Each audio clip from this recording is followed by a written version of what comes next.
안녕하세요. 여주에 사는 30대 여성입니다.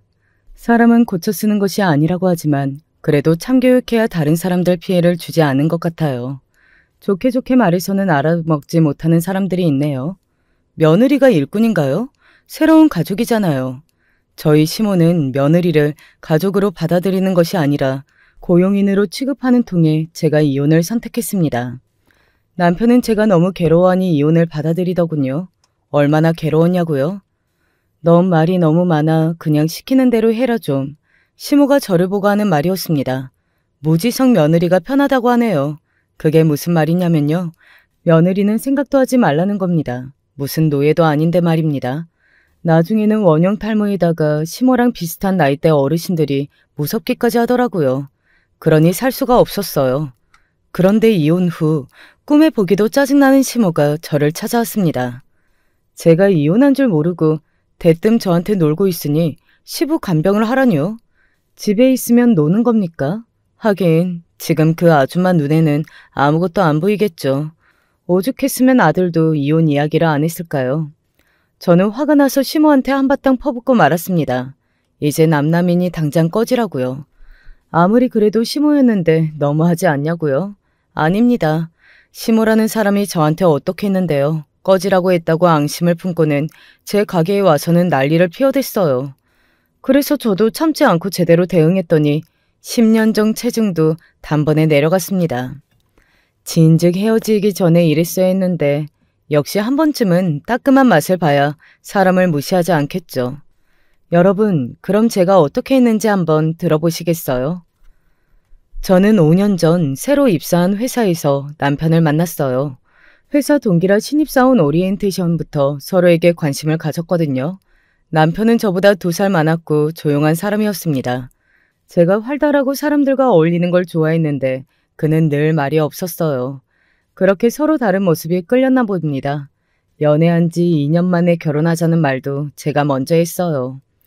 남편은 자신도 저와 결혼을 너무 하고 싶은데 모아둔 돈이 없다고 했어요. 저는 같이 벌면 금방 안정될 수 있다며 결혼했습니다. 형제들에 비해 자기가 성공하지 못해서 늘 괴롭다고 하는데 인생은 끝까지 가봐야 아는 거라며 제가 위로했어요. 남편과 저는 모아둔 돈을 모아 빌라 전세금을 마련했어요. 친정아버지께서 혼수 대신 전세금 절반씩 내고 공동 명의로 하는 게 더 좋다며 혼수 비용으로 마련한 쌈짓돈도 주셨죠.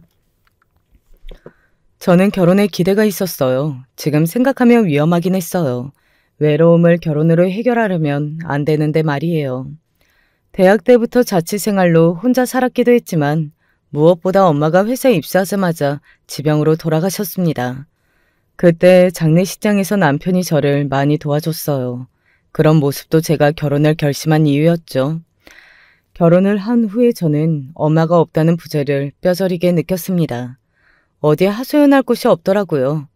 아버지는 지방 작은 도시에서 집배원으로 정년퇴직하셨고 지금은 시골에서 농사를 짓고 계십니다. 저는 친척도 거의 없어서 세 식구 살았는데 남편은 그렇지 않았어요. 형이나 남동생도 있고 이모들도 많아서 늘 부쩍거렸다고 해요. 아무튼 저는 새로운 생활에 기대가 많았습니다. 시모가 노래의 강사라는 것이 특이하게 느껴지기도 했습니다. 시모는 욱하는 성질에 흥이 높은 사람이었습니다. 남편이 어릴 때부터 주부 가요제 같은 데 나가셔서 상을 받았고 음반도 냈다고 했어요. 지금은 문화센터나 주민센터에서 사람들을 가르친다고 하네요. 시부가 사업도 실패하고 돈을 못 벌어서 시모가 실질적 가장이 되었다고 하네요.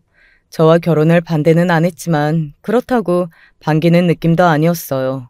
당시 어머니 날 싫어하는 것 같아 하고 물으니 형이 이미 결혼도 하고 손자 손녀도 있다고 하니 며느리가 익숙해서 그럴 수도 있다고 남편이 말했습니다.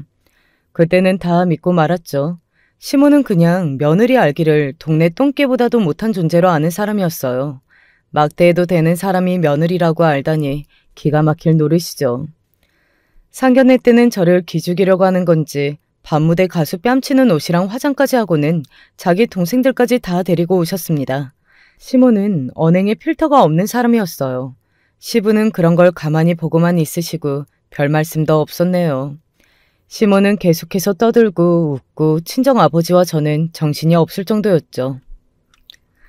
사돈, 우리 숙맥 같은 아들이 데려온 신부감 구경한다고 어머니랑 동생들 다 데리고 나왔는데 볼 것이 없네요. 그게 무슨 소리인지 볼 것이 없다뇨? 볼 가족들이 없다고요. 그래도 친척 몇 분 데리고 나오죠. 상견례 때 은근히 할 말이 없어요. 사람이라도 많아야 할 이야기라도 있죠. 어머니, 아버지랑 저만 나온다고 말씀드렸는데요. 이렇게 많이 오실 줄 몰랐거든요. 예, 너한테 말 안 했다. 끼어들지 마. 사돈, 불편하게 생각 마세요. 엄마랑 동생들 매일 우리 집에 오니까 식구나 다름없어요. 아유, 네네. 우리 애 모쪼록 잘 봐주세요. 잘할지 모르겠습니다. 며느리 노릇이 뭐가 어렵다고요. 그냥 어른들 시키는 것만 하면 됩니다. 아버지, 제가 잘할 거니 너무 걱정 안 하셔도 돼요. 이모님들, 할머니, 그리고 아버님, 어머님 예쁘게 봐주세요. 이번 며느리는 진짜 시원시원하다. 시모가 뭐라고 해도 기가 안 죽어. 이번이면 저번 며느리는 누구예요? 이 사람 결혼 처음 아닌가요? 아니, 첫째 며느리, 네 남편 형수. 오늘 안 오긴 했지만 걘 소심해서 시모가 한마디 하면 눈물 쏟고 난리였고 쓰러지기도 했어. 명문대의 그 잘난 애가. 그만해. 며느리들 잘나봤자 다 거기서 거기야. 난 기대도 안 해. 그나저나 직장은 어떻게 할 거니? 젊을 때 돈 모아놔야지. 난 전업주부 딱 질색이야. 계속 다녀야죠. 다른 데 구하고 있어요. 어렵게 들어간 회사를 왜 나왔니? 사내 커플 싫어하는 회사라서요.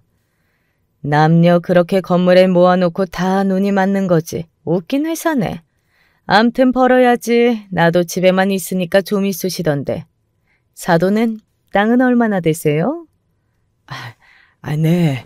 혼자 먹고 살만한 정도밖에 안 됩니다. 그러면 농사 왜 짓습니까? 힘만 빠지는데. 돈은 안 되겠네요. 혹시 생활비 얘들한테 달라고 하시면 안 됩니다. 어머니, 저희 아버지 연금 받으세요. 그리고 농사 취미로 하시는 겁니다. 얘는 또 끼어드네.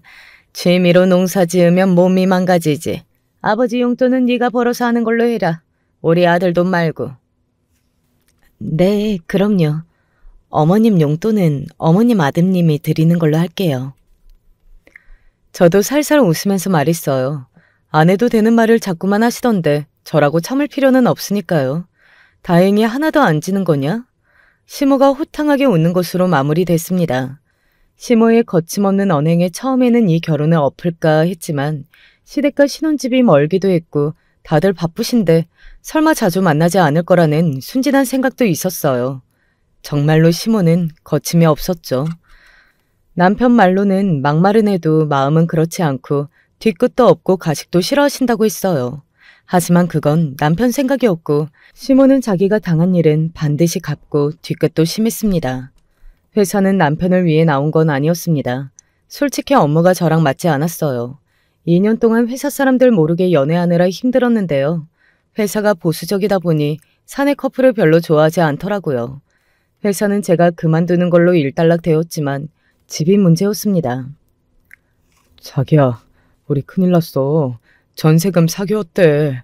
어쩐지 서울 근교라서 너무 싸다고 생각했어. 회사 근처에 빌라로 계약했는데 결혼 전부터 안 좋은 일이 생겼습니다. 뉴스에서 오르내리는 빌라 전세 사기를 당한 겁니다.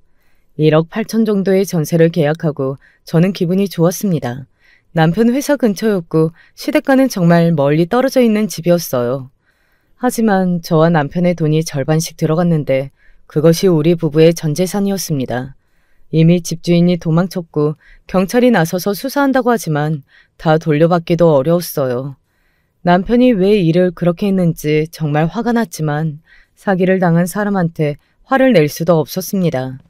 저는 이미 자취방도 비워준 상태라 결혼 전까지 친구 집에서 신세를 지고 있었습니다. 결혼하고 신혼여행을 다녀와서 남편과 저는 갈 곳이 없어졌어요. 왜 이리 재수가 없어? 제대로 알아보고 해야지. 싸다고 계약하면 되냐? 요즘 애들은 인터넷 같은 곳에서 막 뒤지면 다 좋은 건 줄 알아. 일단 집으로 들어와. 집이요? 그럼 모텔에서 잘래? 같이 살자는 말씀이세요? 누군 너랑 같이 살고 싶대? 그래도 그건 제가 생각을 안 한 거라. 됐고, 당장 들어와. 우리 아들 고민 만들지 말고. 시모는 지금 당장은 집안의 전세금을 대줄 형편이 안 되니 2년만 더 있으면 신축 아파트 분양받아 우리를 준다고 하면서 시댁으로 들어오라고 했습니다. 막말하는 시모라 한 집에 살아야 하니 고민은 당연했습니다. 이윽고 잠잠고 옆에서 앉아있던 남편이 말하더군요. 그래. 우리 집에 들어가자. 지금 당장 갈 데도 없잖아. 집에는 도우미 아줌마도 와. 그리고 우리 엄마 아버지 나쁜 사람도 아니고 바쁜 사람들이야. 그리고 2년 금방 갈 거야. 알았지? 그래도 생각도 안 한 시집살이라서. 평생 살자는 것도 아니고 방법 있어. 시골 아버님 댁으로 갈까? 나도 회사 그만두고. 농담이 나오냐? 일단은 시댁으로 갈게. 하지만 나중에 문제 생기면 어떡해? 그땐 내가 안 참고 나온다. 그러니까 걱정하지 말라니까. 더 이상 방법이 없었습니다. 저는 억지 춘향처럼 시댁에 들어갔습니다. 처음 그런 결정을 내리고 시댁에서 첫날 남편의 가족들이 다 모였죠. 신혼여행에서 돌아온 저희 힘들다고 외식을 준비해서 그렇게 힘들진 않았어요. 하지만 형님이 안 보였어요. 저는 동서지간 잘 지내고 싶었거든요. 시댁 분위기도 익히고 말이에요. 아주버님에게 물어보니 몸이 아파서 안 왔다고 했어요. 결혼식 때도 심드렁한 표정을 짓던 형님이 한 말이 마음에 걸리긴 했습니다. 될 수 있으면 시모랑 얽히지 마 이렇게 말하는데 오늘 결혼할 신부에게 할 말은 아니잖아요. 왜요? 라고 물었지만 사진 찍으려고 동창들이 들어오는 바람에 놓치고 말았어요. 일단 저는 시집살이를 시작했습니다. 원치 않았지만 싫다 할 명분도 없었습니다. 계약을 했던 남편의 잘못이지만 저도 책임이 있으니까요. 집 계약할 당시 제가 바빠서 다 참여하지 못한 탓도 있었어요. 친정아버지는 알아볼 것 다 알아봐도 사기를 작정하고 치는데 어쩔 도리가 없다고 저를 진정시켜 주셨어요. 남편 말대로 시모와 시부는 집에 있는 시간이 없긴 했어요. 남편까지 회사에 나가면 낮에 저 혼자 있게 되니 며칠은 나쁘지 않았습니다. 하지만 전세금까지 날리는 통에 제가 스트레스를 받아 어지럽고 소화가 되지 않고 불면증에 시달리며 몸이 급격히 안 좋아졌습니다. 가슴이 이유 없이 벌렁거리고 두근거리는 통에 일상생활이 힘들었고 심한 두통에 근육통까지 몰려왔어요. 병원에서는 심한 스트레스로 생긴 증상이라고 했어요. 심신 안정이 우선이라기에 가만히 누워만 있었습니다. 몸이 좋아지고 나면 다시 일을 구하기로 했죠. 낮에는 도우미 아주머니가 오셔서 청소나 빨래, 반찬 만들기 같은 일도 거의 다 해서 저는 아침만 차리고 저녁 설거지만 하면 되었어요. 낮잠도 자고 책도 보고 명상도 해보았지만 날린 전세금만 아른거렸습니다. 시모는 그렇게 괴로워한다고 달라질 것 하나 없다고 일하면 잡념도 극복하고 몸도 회복된다고 하시네요. 그게 그렇게 쉬울까요? 친정아빠가 보내주신 보약까지 먹고 남편도 이제 불행 끝 행복 시작이라며 밤마다 제 시중을 들며 위로하는 탓에 아무튼 저는 조금씩 몸이 좋아지고 있었어요. 그러던 어느 날 시모가 저를 불렀어요. 큰일 났구나. 도우미 아줌마가 교통사고가 났대. 아파서 당분간 못 나온대. 한 달 정도 네가 집안일도 맡아서 해. 다른 사람 구하려고 해도 요새 세상이 무서워 사람도 못 쓰겠다. 집안일 별거 없잖아. 반찬도 다 사 먹으면 되니까. 도우미 아줌마의 사고라니 저는 문병이라도 가야 하나 물었죠. 친정엄마처럼 저 아무것도 못 먹고 있을 때 도우미 아줌마가 죽도 끓여주시고 살뜰하게 챙겨주셨거든요. 됐어. 내가 돈도 보냈으니까 걱정하지 마. 병문안 간다고 좋아져? 네. 그런데 제가 다 할 수 있을까요? 몸도 안 좋은데. 청소는 로봇 청소기가 해줘. 세탁기, 건조대 다 있어. 반찬도 다 사 먹으면 되고. 싫으면 밀키트도 있는데 뭘 못해. 그리고 뼈가 부러졌어? 죽을 병이야? 그깟 돈 잊어버려. 마음의 병도 다 하기 나름이야. 누워만 있다고 해결돼? 그러니까 좀 움직여, 응? 힘들면 집안일 도와줄게. 자기 집인데 누가 누굴 도와주는 건가요? 아무튼 말대꾸할 의지도 없어 가만히 서 있었어요. 하필 아줌마가 다치셨나 원망스럽기까지 했습니다. 하지만 사고가 나고 싶어서 난 것도 아닌데 제가 나쁜 사람이 된 것만 같았죠. 40평대 아파트, 어려운 집안일 없다고 시모는 말했지만 돌아서면 일이 쌓이기 시작했습니다.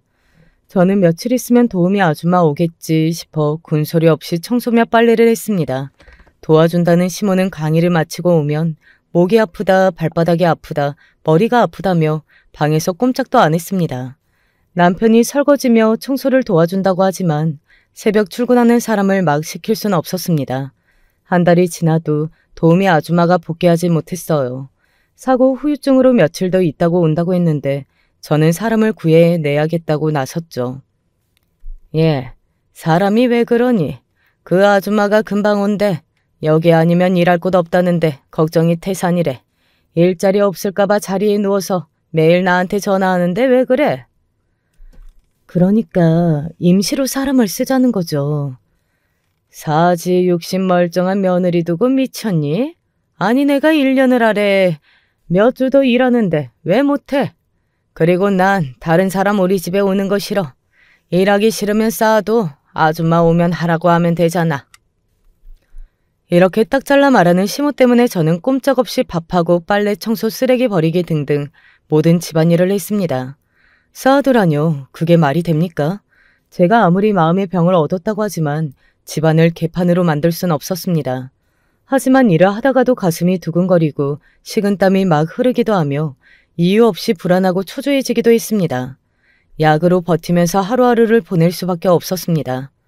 수고했다 이런 말 대신 반찬이 맛이 없다, 쌀을 제대로 씻고 밥을 짓냐, 화장실에 물때가 그대로 있다, 세탁소 가서 옷을 찾아와라, 구두를 닦아놔라, 난리가 아니었습니다. 신데렐라도 저보고 불쌍하게 여길 수도 있는 정도였습니다. 시모는 제 몸에서 피가 나고 뼈가 부러져야 문제가 있다고 여길 태세였어요. 마음이 아픈 것을 무조건 게으른 생활 습관 탓으로 돌렸습니다. 그러면서 노래 교실에서는 주부들의 화병을 이해한다고 할까요? 마음이 아파서 죽을 수 있는데 그걸 하나 이해도 없이 저를 일하기 싫어하는 사람으로 비난했어요. 그런데 알고 보니 몰라서 그런 것이 아니었습니다. 자기한테 노래를 배우는 사람들에게는 마음의 스트레스를 날려버리래요. 마음이 아파서 죽을 수도 있다면서. 다 아는 사람이 저 하나 이해를 못해줬습니다.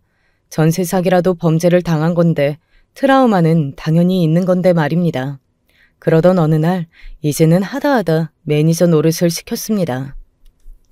예, 당장 내려와 당장. 급해, 급하다니까? 시모는 건강을 위해 아침부터 녹즙을 마신다며 주방을 어질러 놓고서는 속이 안 좋으니 누룽지를 끓여달라고 해서 다 해다 줬습니다. 설거지통에는 처리할 그릇이며 믹서기가 쌓여있고 녹즙 쓰레기가 산을 이루고 있더군요. 무슨 전국 채소를 혼자 다 갈아 드신 모양이었습니다. 아침부터 미친 듯 설거지를 한 후에 겨우 소파에 앉아 쉬고 있는데 아까 출근한 시모의 다급한 전화를 받았습니다. 원래 시모의 강습을 시부가 도와주고 계셨어요. 운전도 해주시고 매니저처럼 시모를 챙겨주셨나 봅니다. 두 분이 싸우시는 건지 주차장에서 갑자기 시부가 못하겠다며 어디론가 가셨답니다. 그래서 저보고 문화센터 2군데 픽업을 명령하셨죠. 부탁이면 기분 좋게 들어줄 수도 있지만 운전하라고 하는 말투가 어쩐지 신경 쓰였습니다. 집에서 노는 애가 너밖에 없잖아. 내가 누구한테 운전 부탁해? 어머님, 저 집에서 안 놀아요. 집안일 다 하잖아요. 어머니 벗어놓은 스타킹도 빨아드렸어요. 도대체 어머니 말을 왜 그렇게 하세요? 도와드리려고 해도 말씀 때문에 못하겠어요. 잘났다 잘났어. 가족이 위급한 일을 당했는데 당장 핸들 잡아. 난 운전 못한다고. 며느리면 시어른 하라는 거 다 해야지. 안 그래? 당장 운전해. 어머니, 저 며느리예요. 하녀가 아니고요. 말씀이 지나치세요. 알겠어. 알겠다고. 그럼 부탁 좀 하마. 됐니? 부탁할게. 다급해서 그래. 수업 시간 얼마 안 남았어. 그러니까 부탁하마. 도와줘. 시모가 부탁이라는 단어를 쓰며 제 치맛자락을 잡는 게 아니겠어요. 저는 내키지 않았지만 다급해하는 시모가 도와달라고 애초롭게 매달리니 거부하기도 힘들었어요. 어머니, 말씀 좀 좋게 하세요. 저 어머니 가족이에요. 그래 고마워. 내가 오죽 급했으면 그래. 택시 타려고 해도 차 안에 짐 언제 옮겨. 그러니까 제가 해드리죠. 아버지 어디 가셨어요? 아 몰라. 커피 사오라고 아이스를 사오더라고. 목 쓰는 사람한테 찬물이 얼마나 치명적인데 그런 것도 모르냐고 소리 좀 지르니까 그대로 나가버리더라. 여름이니까 아이스 사오는 게 당연하죠. 뭐가 당연해. 웃겨 정말. 나랑 수십 년인데. 넌 입이나 다물고 운전이나 똑바로 해. 브레이크 세게 밟지 말고. 알았지? 나 컨디션이 생명이야. 제대로 하라고. 저도 간만에 핸들 잡아요. 제발 어머니 소리 좀 지르지 마세요. 운전 좀 잘해. 부탁한다. 알겠지? 그럼 됐냐? 고맙다, 미안하다, 누그러진 태도는 어느새 사라지고 운전이라도 미숙하게 하면 난리를 치셨어요. 무슨 여자가 그렇게 사납게 운전하냐고. 솔직히 방지턱 하나 그대로 넘은 것밖에 없는데 막 쏘아 붙이시네요. 어이가 없었어요. 물에 빠진 사람 건져주니 보따리 달라는 식으로 난리를 치시네요. 대꾸도 하기 싫었어요.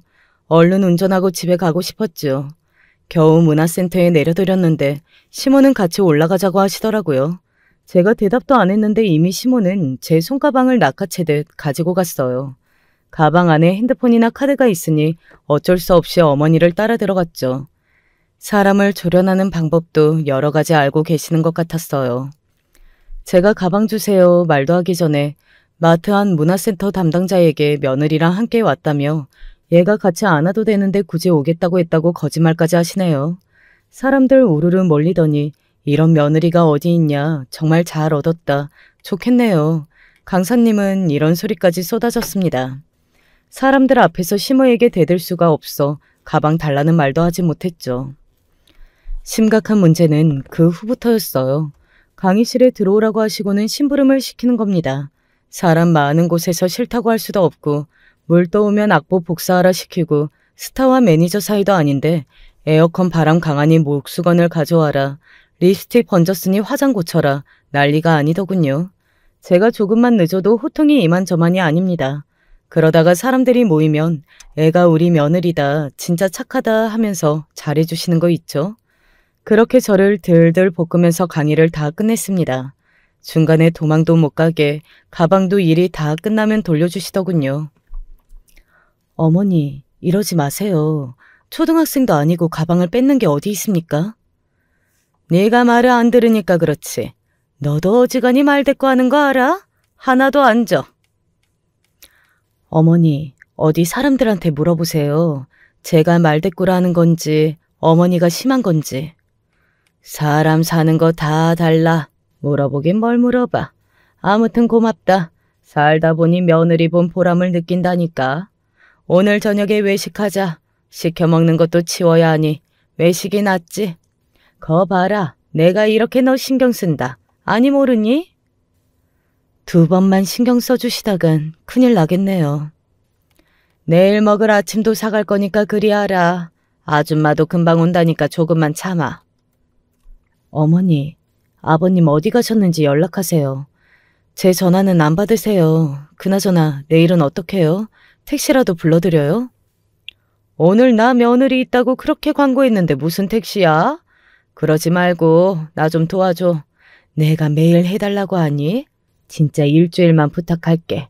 그때 가서 시부한테 내가 다시 해달라고 할 테니까 그동안 저녁은 매일 외식하자. 좀 봐줘. 다신 해달라고 안 할게. 예, 대답 좀 해. 앞으로 큰 소리 안 칠게. 소리 지를 건 다 질러놓고 부탁할 때는 유치원생 저리 가라고 조르는 시모를 저는 감당하기 어려웠습니다. 진짜 제가 마음이 약한 걸까요? 남편도 일주일만 고생하고 친정으로 내려가서 몇 달 쉬라는 말에 넘어가 버렸습니다. 지금 생각하면 시모나 남편은 사람을 잘 구슬리는 재주가 있는 것 같았어요. 그 일주일이 저에게는 진짜 지옥이나 다름없었죠. 하루 이틀은 외식했지만 그 후에는 마트에서 꽃게가 할인에 판매하니까 사다가 꽃게탕을 해먹자는 겁니다. 강의실 근처에 있어봤자 시모 심부름할 것 같아 아래로 내려갔습니다. 꽃게를 사는 저는 며칠 뒤에 친정으로 내려갈 꿈만 꾸고 있었어요.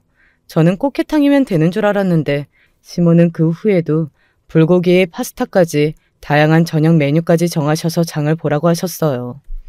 저는 아침부터 운전한다고 시달리면서 다시 집에 와서 밥을 했습니다. 이건 무슨 비서인가요? 비서는 퇴근이라도 하죠. 아침부터 시모 수발 들고 집에 오면 시모는 힘들다고 누워 계시고 전 식사를 준비했습니다. 일주일이 한 달 이상으로 천천히 지나갔습니다. 이제는 시모가 아니라 시부가 저의 뒤통수를 치더라고요. 지방에 일자리를 구했다며 옷가지를 챙기더니 도망치듯 나가셨어요. 저는 앞으로 뛰어가 시부를 붙잡았습니다. 어머님 도와 운전 복귀하신다고 했잖아요. 하고 물으니 아니야. 시모는 네가 하는 게 더 좋대. 지방 아파트 경비라도 구했으니 당분간 안 들어올 거야. 나 신경 안 써도 돼. 빨래도 내가 하고 밥도 내가 알아서 먹을게. 네 어머니나 잘 모셔라. 네? 저는 못해요. 저도 친정 가야 해요. 친정 아버지에겐 내가 전화했다. 괜찮다고 하시더라. 아버지한테요? 아니, 친정은 제가 힘들어서 가는 겁니다. 제가 좀 쉬려고요. 그니까 이왕 쉬는 거 며칠 더 하고 푹 쉬라고. 운전 좀 며칠 더 해. 사람 구할 때까지. 아줌마도 금방 온다고 하니까. 그래야 네 엄마가 집을 사줄 거 아니야. 아니, 그게 무슨 말씀이세요? 분양받는 집 있으니까 주신다는 건데. 무슨 분양? 너희 시모 돈 있어. 아파트 하나 사준대. 네가 잘하면 된다니까. 네가 잘하면 월급도 준다고 했어. 그 여자 비위는 아무도 못 맞췄어. 너는 그래도 잘하더라. 제 동생들도 두 손 두 발 다 들었는데 너라도 해줘라. 며느리가 좋은 게 뭐니? 그게 무슨 말씀이세요?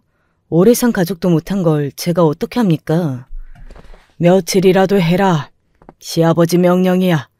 며느리가 돼서 한 게 뭐 있어? 며느리로 뭘 하는데요?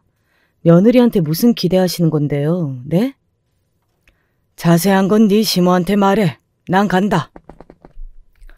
시부와 시모는 제가 집안에 뭔가 대단한 일을 하러 들어왔다고 생각하나 봅니다. 당신들 아들과 결혼한 것밖에 없는데 말입니다. 저는 머리가 어지러웠습니다. 친정아버지는 사정도 모르시고 시모랑 시부를 조금 더 도와드리라고 합니다. 시부가 사정하니까 아버지도 강하게 말씀 못하셨대요. 며칠만 더 고생하다가 내려오라고 하는 친정아버지의 말이 더 서글프게 들리네요. 왠지 불길한 예감이 이런 고생들이 한 달 그리고 몇 년이 될 것만 같았어요. 저는 형님에게 전화를 걸었습니다. 도움이 될 만한 조언을 기대했는데요. 자기가 그 집으로 들어간 게 죄야. 그냥 받아들여. 어머님이 아파트 준대. 네? 아파트 때문에 그러는 거 아니냐고. 그럼 버텨. 그건 기대도 안 했어요. 당장 갈 곳이 없어서 그랬죠. 아파트고 뭐고 다 싫어요. 갈 곳이 없는데 받아준 시모한테 고마워해야지. 운전이나 해드려. 나도 이렇게밖에 말 못해서 미안하지만 어쩔 수 없어. 알고 보니 제가 안 하면 형님이 해야 한다고 시모가 으름장을 놓은 모양입니다. 다들 제 살길 찾아 도망치는 모습이라 저도 불안했습니다.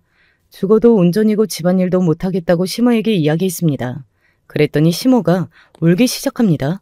불같이 화를 낼 줄 알았는데 울면서 저에게 간곡하게 부탁하는 겁니다.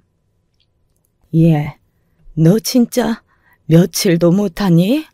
나 좀 살려줄래? 어머니야말로 저를 살려주세요. 그 며칠이 계속 시간이 연장된 것이 벌써 한 달이에요. 저 요새 밥도 못 먹어요. 어지럽다고요.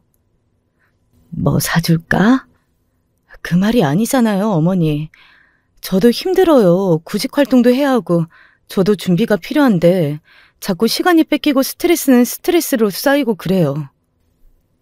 아니, 그럼 내가 어떡하니? 나 도와줄 사람이 그렇게 없어? 그럼 엄마, 제가 할게요. 당신 쉬어. 무슨 소리야? 회사는? 잠깐 쉬지. 엄마, 제가 할 테니까 이 사람 그만 괴롭히세요. 당신까지 왜 이래 진짜? 퇴근하고 갑자기 돌아온 남편의 헛소리에 전 머리가 더 띵했습니다. 어머니가 거의 울면서 저한테 매달리고 있으니 남편도 욱해서 한 말 같았지만 회사를 정말 그만둘 기세였어요. 점점 사태는 심각하게 만들어지고 있었죠. 졸지에 저는 며칠간 시모를 돕지도 않는 나쁜 며느리가 되고 있었습니다. 결국 저는 시모에게 단단히 약속을 받아내고자 했습니다. 어머니, 그럼 딱 일주일입니다. 그 후는 저도 몰라요. 집안일도 매일은 아니더라도 일주일에 2번 정도 집안일 하는 사람 구하는 게 좋겠어요. 일주일 후에 친정 가서 1달 정도 있다 올래요. 그럼 됐죠? 저 양보 못해요. 2주일? 일주일은 사람 못 구해. 네? 미안한데 2주만. 어머니, 그 안에 사람 못 구해도 너 안 붙잡을게. 대신 친정에 가서 2달 친정 있다가 와. 2달이요? 제가 사기꾼에게 잘 당하는 스타일 맞죠? 일주일만 하겠다는 시모 비서 일이 순식간에 2주가 늘어났어요. 옥신각신하다가 각서까지 받아들고서 저는 2주 동안 시모의 운전비서가 되었습니다. 일주일이 지나고 며칠 후 집안은 당연히 개판이었죠. 빨래는 밀리고 싱크대에 개수대는 엉망이고 남편은 도와준다고 하지만 야근이 이어지는 통에 제가 하게 되었습니다. 그러던 어느 날 시모를 문화센터에 내려주고 저는 그 아래 마트로 갔습니다. 괜히 얼쩡거리다가 물 떠와라 복사해라 시달릴 것이 뻔했거든요. 그러던 중 마트 식료품점에서 아르바이트를 하는 도우미 아주마를 발견했습니다. 그것도 저를 너무 반가워하시면서요.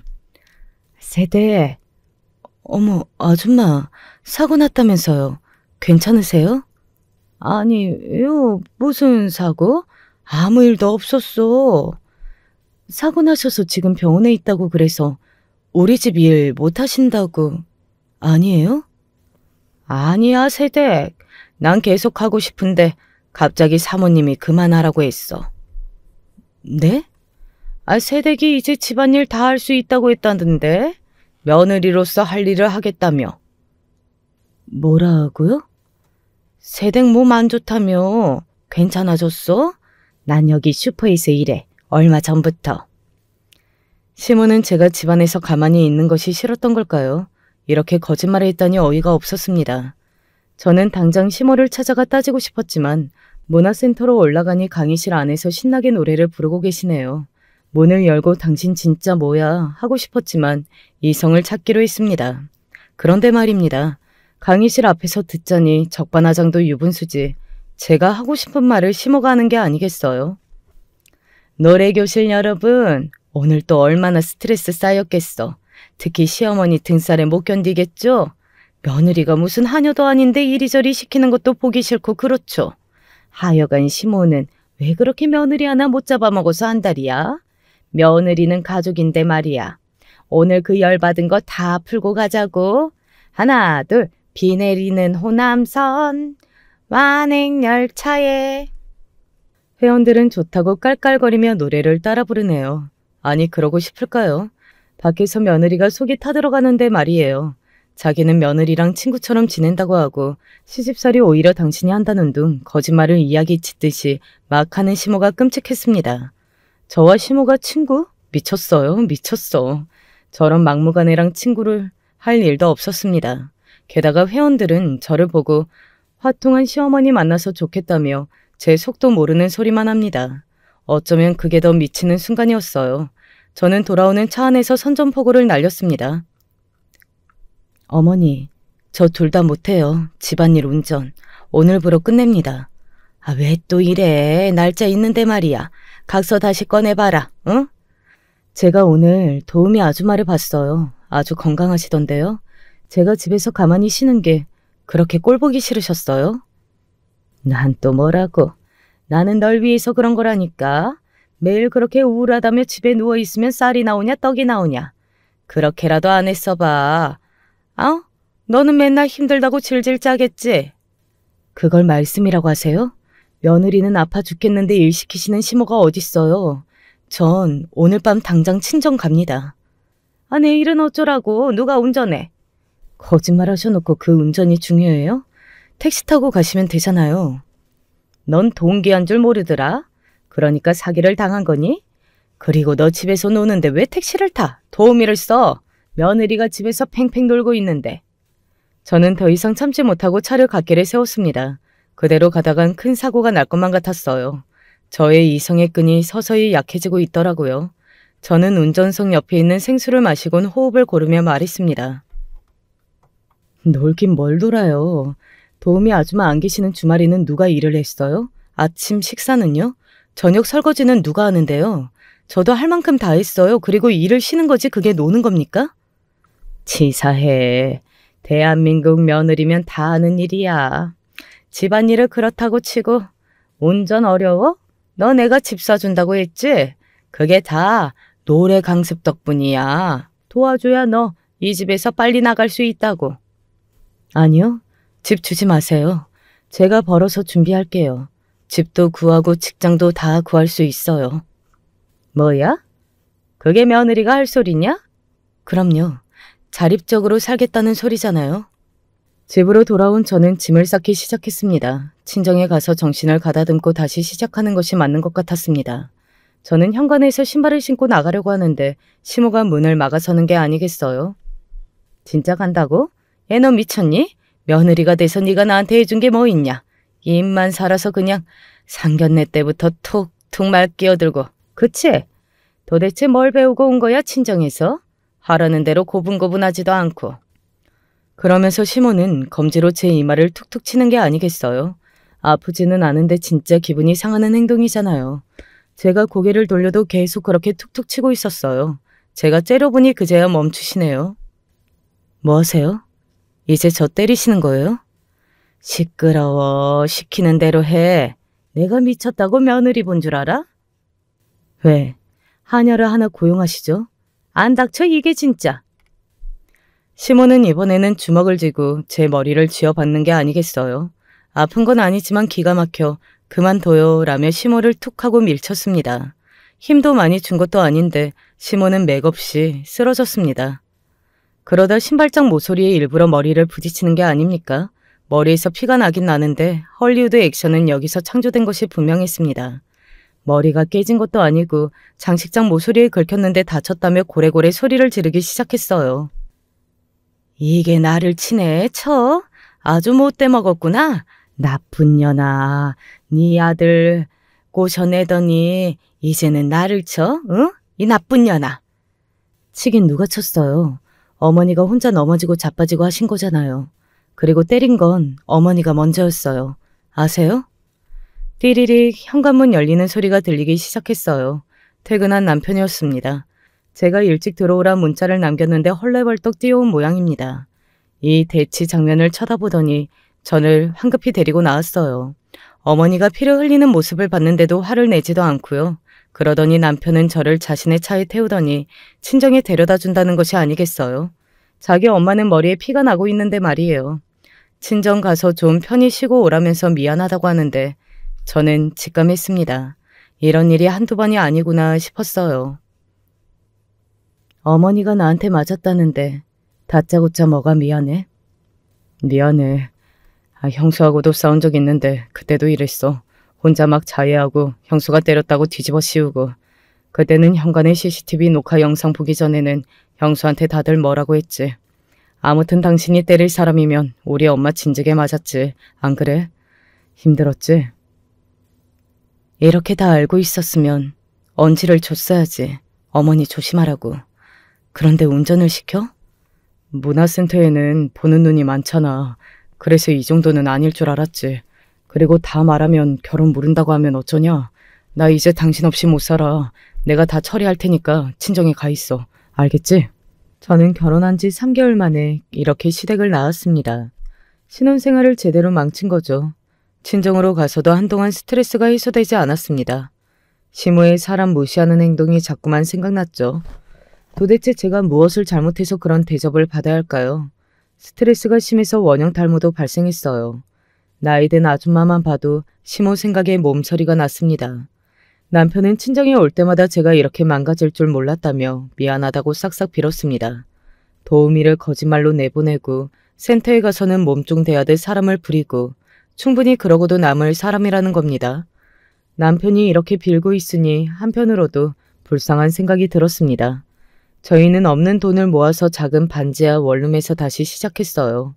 처음부터 사기를 당한 후부터 이렇게 살았어야 했는데 빚 하나 안 들어오는 방에서도 저도 나름 행복했습니다. 그래서 정신을 차리고 주변 카페에서 아르바이트를 시작했습니다. 평소 커피도 좋아해서 바리스타 자격증도 있었거든요. 회사를 구하기 전에 한 푼이라도 더 벌려고 했습니다.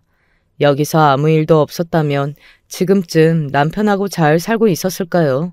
시댁과 인연을 끊었다는 남편 말과는 다르게 주말마다 시모는 시이모들을 데리고 반지하로 쳐들어왔습니다. 시모를 때려놓고 뭐가 잘났냐고 두더지처럼 지하에 숨어있냐. 아들을 무슨 수로 구워 삶았길래 엄마가 다쳐도 마누라가 먼저냐. 상견례 때부터 말대답하는 걸 보고 싹수가 없어졌다며 매주 난리를 치니 빌라 주민들의 항의가 이어졌습니다. 제가 그만하라고 소리를 질러봤자 소용이 없었습니다. 동네 사람들 여기 인연이 저를 때려서 이마를 찢어놓더니 아들마저 이간질해서 부모 자식 사이를 갈라놨다니까요. 억울하고 분해. 억울하고 분해서 못 살아 내가. 시모는 땅을 치고 울고불고 가관이었습니다. 목청도 좋아 시모의 목소리는 쩌렁쩌렁 울리며 빌라 전체를 관통했어요. 경찰이 아무리 출동해도 막무가내였습니다. 그러는 통에 결국 저희 부부는 그 반지하에도 살지 못했습니다. 그리고 다른 집으로 옮겨도 시모는 어떻게 알았는지 주말마다 찾아왔습니다. 우리가 집에 없어도 동네에서 그렇게 소리를 지르니 집주인이 저희 보고 돈을 줄 테니 나가라고도 했어요. 시모는 제가 무릎 꿇고 잘못을 빌고 다시 집으로 들어와 운전하고 밥하고 청소하길 원한다고 했지만 저는 싫었습니다. 난 이제 더 이상 못 살겠어. 어머니 발자국만 들리면 확 죽고 싶어. 건물에서 뛰어내리고 싶다니까. 진짜야, 나 좀 살려줘. 우리 더 이상 안 되겠어. 저는 그렇게 1년 남짓 결혼 생활을 청산했습니다. 처음에는 이혼만은 안 된다고 했던 남편은 오히려 자신이 저에게 무릎을 꿇고 빌었습니다. 미안해. 형수한테 그러는 걸 보고도 내가 미쳤다고 결혼하다니. 이 돈으로 위로될지 모르겠다. 그 전세금하고 위자료 더 넣었어. 전세 사기만 안 당했어도 너랑 나랑 이렇게 안 되었을까? 남편도 시모 등살에 견딜 수 없어 이혼을 결정했어요. 그리고 해외 지사로 발령을 신청했는데 미주 쪽은 아니고 남들 기피하는 험한 것이라고 했어요. 저는 그래도 흔쾌히 이혼을 결정해준 남편이 고마웠습니다. 시모는 이상해도 남편은 제 뜻대로 빨리 결혼을 정리해 주었습니다. 시댁에 알리는 것도 자신이 다 할 테니 그냥 여주에서 가만히 쉬라고 하대요. 저는 혹시 시모가 이혼을 막을까 고민했는데 정말 다행이라는 생각이 들었습니다. 그렇게 저는 결혼도 이혼도 일사천리로 하고 말았습니다. 결혼은 한 남자와 한 여자가 아니라 집안 대 집안으로 하는 것이 맞나 봅니다. 시모와 이렇게 안 맞을지는 정말 몰랐어요. 게다가 남편은 위자료라고 2억 5천을 챙겨줬습니다. 날린 전세금을 만회하고도 남을 금액이었습니다. 돈이 어디서 났냐고 물으니 이 정도라도 해줘야 자기 마음이 편하다며 더 못해줘서 미안하다고 했어요. 생각지도 않은 돈이었어요. 저는 쉽게 헤어지는 것만으로도 감사했는데 말이죠. 그리고 3개월 정도가 흘렀을까요? 아버지와 함께 살고 있는 여주 집으로 시모의 자동차와 같은 차종이 멈추는 것이 아니겠어요. 저는 마당을 쓸다가 그쪽을 유심히 보았죠. 시모가 운전 못한다고 했는데 설마 아니겠지 싶었어요. 정확히 모르겠지만 운전석에만 사람이 타고 있었거든요. 그때였습니다. 차량 문이 열리더니 말도 안 되는 사람이 내리는 겁니다. 시모였어요. 네, 그렇습니다. 운전석에서 당당하게 내리는 사람이 바로 꿈에도 보기 싫은 시모였습니다. 운전 못한다고 또 거짓말을 한 모양이에요. 그렇게 저를 부려먹고 싶었던 모양이죠. 유령을 본 듯 질려서 빗자루를 들고 서 있는 저에게 시모가 다가왔습니다. 예, 그렇다고 그렇게 놀라? 미쳐 내가. 무슨 일이에요? 여기가 어디라고 옵니까? 당장 나가란 말이에요. 시모한테 말하는 뻔세 봐라. 이거 나쁜 년이네. 반성도 안 했어? 도대체 3개월 동안 뭘 했니? 집 안에 들어오면 가택 침입으로 고발합니다. 애가 못하는 말이 없어. 시엄마가 며느리 집에도 못 들어와? 그래, 들어왔다 어쩔래. 아직도 시모라뇨? 다 끝났어요, 아줌마. 이게 미쳤나 아줌마라니. 닥치고 너 시부 좀 모셔. 경비 일하다가 쓰러졌는데 풍이 왔어. 그래서 집에 있는데 내가 미치겠다. 네 형님 외국으로 간 거 알지? 너밖에 없어. 집에서 노는 애 너밖에 없잖아. 이제라도 정신 차리고 며느리 노릇 좀 해라. 응? 짐 싸고 올라가자. 1시간이면 짐 다 싸는 거지? 기다리마. 저기요. 제가 누구로 보여요? 너 며느리잖아. 아니니? 시부 아픈데 오지도 않은 건 어디서 배운 거니? 그쪽 며느리 아니에요. 어머, 얘가 받을 돈 다 받아가놓고 무슨 소리야? 우리 아들이 너 데리고 온다고 2억 5천이나 집에서 가져갔어. 그거 주면 네가 같이 산다고 했다며? 얼른 안 올라가? 맨입도 아니고 집 구하라고 돈 줬는데 왜 이래? 미쳤냐? 그거 위자료잖아요. 아줌마, 위자료라고. 당신 아들이 나한테 준 돈이라고. 저는 곧 경찰을 불렀습니다. 시모는 제 말에 긴가민가 정신이 혼미해 보였어요. 그냥 이혼했다고 하면 침이나 뱉고 갈 판인데 아들이 저한테 돈을 줬다고 하니 기가 막힌가 봅니다. 그래도 경찰이 무슨 일이냐고 물으니 기다렸다는 듯이 또 연극을 시작했어요. 돈 2억 5천이나 뜯어간 며느리인데 시부 아픈데 들여다보지도 않는다고 말입니다. 동네 사람 다 부를 듯 소리를 치대요. 저는 아무 말 없이 집에 들어가 서류 한 장을 가져왔습니다. 남편과 혼인관계 증명서를 보여줬더니 시모는 그걸 갈매기가 먹이를 낚아채듯 가지고 가서는 경찰관 앞에 들이밀더군요. 거봐, 이게 아직 혼인증명서잖아. 자세히 보세요. 경찰관님, 제 며느리 맞죠? 아닌데요. 이혼이라고 적혀 있어요. 3개월 전에 말입니다. 그러니까 꺼져요, 아줌마. 당장. 경찰관님, 가택 침입 아닌가요? 당장 끌어내세요. 시모는 서류를 다시 보더니 벌벌 떨고 서 있었습니다. 2억 5천이 날아가서 어쩔 바를 모르는 모습이었습니다. 2억 5천, 아줌마가 준 거였어요? 감사합니다. 잘 쓸게요. 너 진짜 이혼했어? 우리 아들이 2억 5천으로 집 얻고 너 데리고 온다고 했다니까?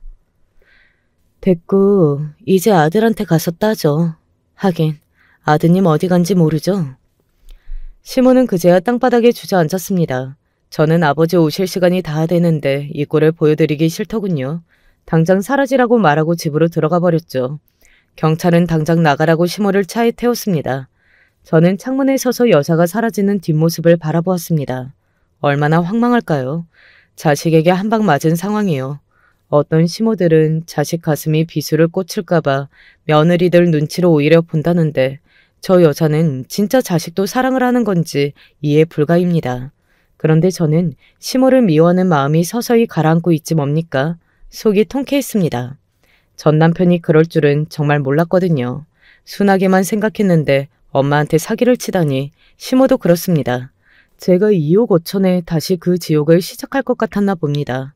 어디서 본 글이 있었습니다. 가장 아까운 시간은 차가 막히는 때도 아니고 마트에서 계산하려고 서 있는 줄도 아니고 지하철을 기다리는 것도 아닌 누굴 미워하는 시간이라고 했어요. 이 사연의 끝으로 시모를 미워하고 원망하는 것도 모두 지워내기로 했습니다. 후회해봤자 이미 벌어진 일이니까요. 저는 2억 5천으로 여주에서 카페를 시작했습니다. 커피 한 잔을 팔면서 저처럼 억울하고 분한 사연들을 듣고 함께 욕을 하기도 했어요. 정말 세상에는 다양한 시모부터 기가 막히도록 나쁜 며느리도 있었어요. 제가 카페를 열었다는 소식에 외국으로 갔다는 형님이 찾아왔습니다. 알고 보니 아주버님의 배려로 외국으로 아이들을 데리고 공부하러 갔다고 거짓말을 했답니다. 시모가 너무나 괴롭히는 통에 어쩔 수 없었대요. 자기는 애라도 없으니 이혼이라도 했지. 나는 애가 둘이라서 그냥 살았지. 요새 시모 고생 좀 한대. 시부 등급이 안 나와서 요양원도 못 가서 시중 들고 있어. 직접 게다가 서방님 그렇게 배신해서 화병 얻었지. 더 중요한 것은 노래교실 회원 중에 자기 이야기를 들었나 봐. 아주 소문이 파다해. 자기 며느리한테 못되게 하는 여자라고 노래 강사도 못하게 생겼어. 그런 소문은 누가 냈을까요? 마트 슈퍼에서 일하는 직원이 그랬대. 자기 알아? 아, 그래서 강사 못하세요? 센터 게시판에 시모 여기 올라왔나 봐. 난리가 났대. 그러니까 심보를 곱게 써야지. 아주 며느리를 종부리듯 하는 거 있지. 돈도 번다고. 전 이제 기억도 안 하고 싶어요. 그래도 자기가 승리자야. 이렇게 카페도 차리고 혹시 시모가 여기 오더라도 나 한국에 있다고 하면 안 돼? 여기 못 와요. 우린 남남이니까요. 형님하고 저랑 다르잖아요. 형님은 아직 가족이시고 전 그 사람과 아무 상관이 없다니까요. 형님은 부러운 듯 저를 바라보시다가 집으로 돌아가셨어요. 자주 오지는 않으세요. 그때 도와달라고 했을 때 나몰라라 한 것도 있는데 양심이 있으면 자주 못 오죠. 아무튼 지금까지 제 이야기를 들어주셔서 감사합니다. 모쪼록 즐거운 일만 가득하게 있길 빌어요. 안녕하세요. 저는 서울 중랑구에 사는 박서정이라고 합니다.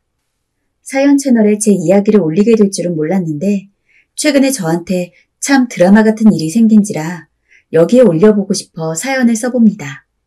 조금 충격적일 수도 있고 듣는 분에 따라 어떻게 받아들이실지 몰라 걱정도 되는데요. 그래도 공감해 주시리라 믿고 찬찬히 적어봅니다. 먼저 어린 시절 이야기부터 해보아야 할 것 같은데요. 저는 어릴 때부터 부모 없이 자란다는 게 아이에게 얼마나 가혹하고 힘든 일인지 저는 잘 알고 있습니다. 제가 바로 그 부모 없이 자란 아이이기 때문이죠. 저는 태어나자마자 고아원에 맡겨졌다고 알고 있어요. 그래서 그 흔한 엄마 사진, 아빠 사진도 한 장이 없습니다. 아기였을 때부터 고아원 선생님이 저의 엄마이자 아빠였죠. 그나마 불행 중 다행으로 제가 있었던 고아원은 아이들을 진심으로 사랑하는 곳이었기 때문에 학대를 받는다던가 하는 일은 일어나지 않았습니다. 선생님들 모두 저희들을 잘 챙겨주셨고 대해주셨지만 그렇다고 해도 부모 없는 서름이 없어진다는 것은 아니었어요. 학교를 다니기 시작하면서부터 다른 애들은 부모님한테 예쁜 인형도 선물 받고 같이 주말이면 외식도 하러 가고 놀이동산이며 공원이며 바다로 산으로 여기저기 놀러 다니고 와서는 자랑을 하는데 저는 그때마다 아무런 말도 하지 못하고 그냥 부럽다고 이야기하며 웃고 있을 수밖에 없었습니다. 서정아, 너는 부모님 없어? 왜? 같은 반 친구가 천진한 얼굴로 묻는 질문에 하교한 뒤 인적 드문 골목에서 얼마나 울었는지 모르겠습니다. 지금 누가 그런 질문을 한다면 덤덤한 얼굴로 없다고 하겠지만 당시 저는 너무 어렸고 안 그래도 다른 아이들이 부모님과 함께 이것저것 하는 게 서글프면서도 질투가 나는 찰나에 그런 질문을 받으니 마음이 너무 아팠어요. 그런 초등학교 시절을 거쳐서 중학생이 된 저는 운동이라는 취미에 빠지게 되었습니다. 왜 실제로 복잡한 생각이 들 때는 몸을 움직여야 날아간다고 하잖아요. 저 또한 열등감과 낮은 자존감으로 인해서 한때는 정말 학교고 뭐고 다 때려치고 그냥 세상 밖으로 사라지고 싶다는 생각을 자주 했었는데 그런 저를 안쓰럽게 본 담임 선생님이 취미로라도 좋으니 운동을 한번 해볼래? 라고 권유를 해주신 게 계기가 되어 어느 순간부터는 공부보다 운동을 더 열심히 하게 되었어요. 심지어 재능도 있었는지 저는 금방 반에서 운동하면 손꼽히는 학생이 되었고 이 덕분에 친구도 자연스레 많이 만들고 우울했던 성격도 벗어날 수 있었죠.